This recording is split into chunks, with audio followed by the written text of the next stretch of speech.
This is NDTV.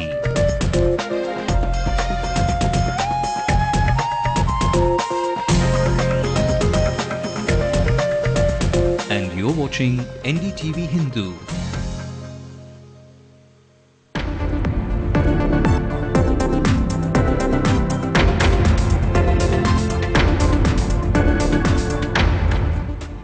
Congress's healing balm to the wounded first family of the DMK. Home Minister P. Chidambaram calls on the DMK chief. Father in distress, DMK patriarch meets Kanimuri at Tihar jail. Karunanidhi cancels plans to fly back to Chennai. Trial court cannot send me to jail after issuing summon, cries out Kanimuri, challenges the order in Delhi High Court.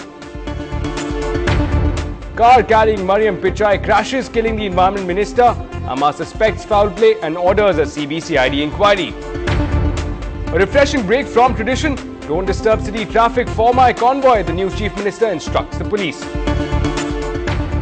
And city's premier diabetologist, Dr. Ramachandran, is awarded with a prestigious award, a fitting gesture for his contribution. Well, a very good evening. You are watching Late Night News with me, Ashmit Kumar. Of course, today has been a dramatic day, especially for the first family of the former first family, in fact, of Tamil Nadu's politics. That's the DMK's first family. Again, troubles galore currently for Kanimuri and, of course, Karunanidhi. We'll, of course, get you all the details in just a bit. But first, a look at developments coming in from across the nation. Attack on Pakistan naval base leaves 10 dead and destroys 2 key Pakistani aircrafts. Indian engineer arrested for Abbottabad-like links in France may be linked to Simi groups. Afghan media reports say that Taliban leader Mullah Omar has been killed in Pakistan. The Taliban denies it. Well, today was an evening of drama for the DMK's first family, with twists and turns galore, and not just political ramifications but repercussions that have been intensely personal. Now, Karunanidhi, after facing the 2 proverbial Black Fridays, today had a deeply emotional meeting with his daughter Kanimuri in Tihar jail. Now, the 87-year-old DMK chief and Rajati Amal, Kanimuri's mother, have been visibly shaken, with reports indicating that Karunanidhi is not keeping well. We have also learned that the DMK chief has scrapped his plans to return to Chennai, this after the emotional meeting with his daughter. But the family and the party appears to be rallying together in support. Strongman Alagiri and Stalin are expected to join in. Meanwhile, DMK heavyweights such as Dayanidhi Maran, TR Balu and TK Silangavan are in Delhi to lend support. In fact, joining us live currently from Delhi is NETV reporter Tonima Biswas.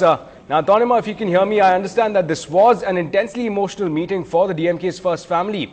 Now, what details are emerging about the meeting? And what about A. Raja? Did he feature in the meetings with the DMK patriarch? Kanimuri was stuck at the court till 4:30. Hence, Karunanidhi sought special permission from the Chief Minister's office to meet her post 5 o'clock, which is when the official visiting time ends. While inside, he met Kanimuri with the entire family over a cup of tea. But while meeting A. Raja and Sharad Kumar, he sent the rest of his family members out and spent 15 minutes talking to them. Right, so interesting developments those. Thanks, Tonima, for joining in from Delhi with all those latest updates. But let's move ahead now. There was some respite coming the DMK's way in terms of moral support. Now, the Congress, which since the electoral defeat has been turning a blind eye to the DMK's worries, finally dispatched senior leader P. Chidambaram to call on the DMK patriarch. Well, for more on that, we were joined by Chief Legal Correspondent for NETV, Vaidyanathan, and he shared with us the latest updates. Yeah, it's a gesture, good gesture by the Congress, not only by the Congress but the Union Home Minister, Mr. P. Chidambaram. Perhaps this is the first meeting after the debacle for the DMK Congress alliance in Tamil Nadu. Chidambaram has met Karunanidhi today at the Taj Mansingh Hotel. Just a courtesy call because Mr. Karunanidhi reached afternoon here, and the evening around 5 o'clock or 5:30 he met Kanimuri in jail. He also met former Union Telecom Minister A. Raja and the Kalanya TV MD Sharad Kumar. But the meeting with Kanimuri seems to be quite emotionally. In fact, Karunanidhi was supposed to leave. He has packed all his bags and was supposed to leave from Tihar jail to the Delhi airport for catching a flight to Chennai. But because of the emotional meeting, then he was advised and he said that he would leave probably tomorrow. So tomorrow morning or afternoon he is supposed to leave, but details are not yet known. But interesting point is the meeting of Mr. P. Chidambaram with the DMK chief. And of course, Alagiri's family met Kanimuri in the Patiala courts today, and Alagiri is also here, and later tonight former Deputy Chief Minister Mr. Stalin is arriving in Delhi, and Alagiri told NDTV that he would be meeting Kanimuri in tomorrow at the Tihar jail, and he has sought permission for that.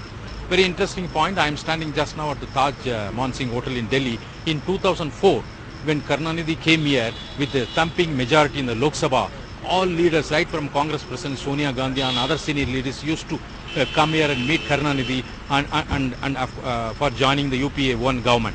So now, after 7 years down the line, Karunanidhi is a lone man, not only because he is decimated in the assembly elections, but because of the 2G scam which has taken a toll, and his daughter is in jail. Now, no, except Mr. P. Chidambaram, no other leader came here, and it's a lonely day for Mr. Karunanidhi. Well, it's been a lonely day for Kanimuri as well. Now, she is at the epicenter of the controversy. Kanimuri, who's been in Tihar jail since Friday, applied for bail in the Delhi High Court today. Now, the DMK MP has asked for bail on humanitarian grounds. In her bail appeal, she denied allegations of a strong association with A. Raja or any role in allocation of telecom license to Swan Telecom. Now, she wants bail on humanitarian grounds to take care of her son since her husband is employed abroad. Now, she also challenged the trial court order and claimed that the trial court cannot send her to jail after issuing summons.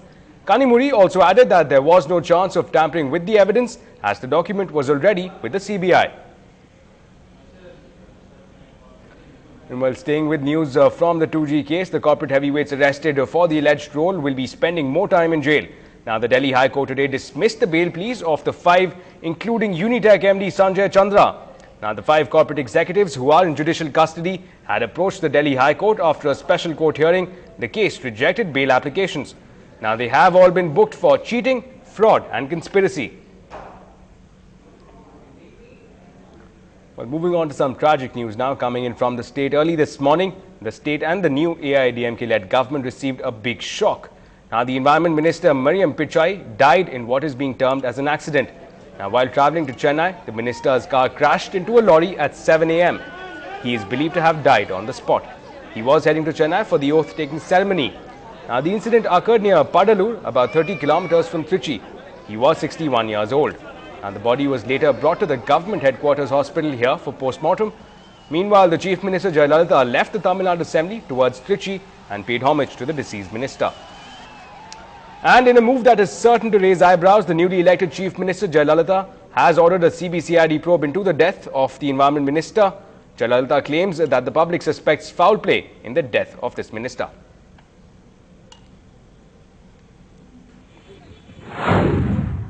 கழக உடன்பிறப்புகள் பலர் தெரிவித்த கருத்துகளிலிருந்து பொதுமக்கள் பலர் தெரிவிக்கும் கருத்துகளிலிருந்து என்ன தெரிய வருகிறதென்றால் திரு மரியம் பிச்சை அவர்களின் மரணத்தில் ஏதோ மர்மம் இருக்கிறது என்று பலரும் கூறுகிறார்கள். ஆகவே இதை பற்றி தீர விசாரிக்க காவல்துறைக்கு ஆணையிட்டுள்ளேன். இந்த வழக்கு சிபிசிஐடிக்கு மாற்றப்படும். சிபிசிஐடி துரிதமாக விசாரணை மேற்கொள்வார்கள். குற்றவாளி யாராக இருந்தாலும் அவர்கள் சட்டத்தின் முன் நிறுத்தப்படுவார்கள், தண்டிக்கப்படுவார்கள் என்பதை தெரிவித்துக் கொள்கிறேன். Well, meanwhile, now Fort St. George campus was prepped up to host the new assembly session headed by the AIADMK Chief Jayalalitha. Now, riding on the wave of anti-incumbency in the April 13th elections, 146 MLAs from the AIADMK took an oath today. Meanwhile, after the hammering in the elections, DMK's presence was reduced to 23 MLAs, including Karunanidhi and Stalin. But with the pro-tem speaker already announced as Mr. Thamizhasan, all eyes will be on who the new speaker will be. The election for the speaker and deputy speaker of the Tamil Nadu Legislative Assembly will be held on May 27th. Now, after the governor's address on June the 3rd, the focus will then shift to the new budget that the new government will have to present.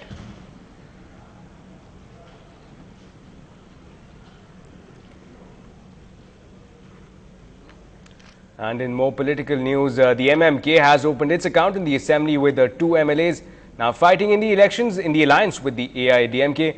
MMK's leader MH Jawahirullah was elected from Ramanathapuram. MMK's Aslam Basha was elected from Ambur. Now, the party ended the polls with victories in 2 of the 3 seats that they contested. Nearly after 3 decades, a minority party fighting the election on its own symbol has got 2 seats, and myself and Aslam Basha have assumed our responsibilities as MLAs.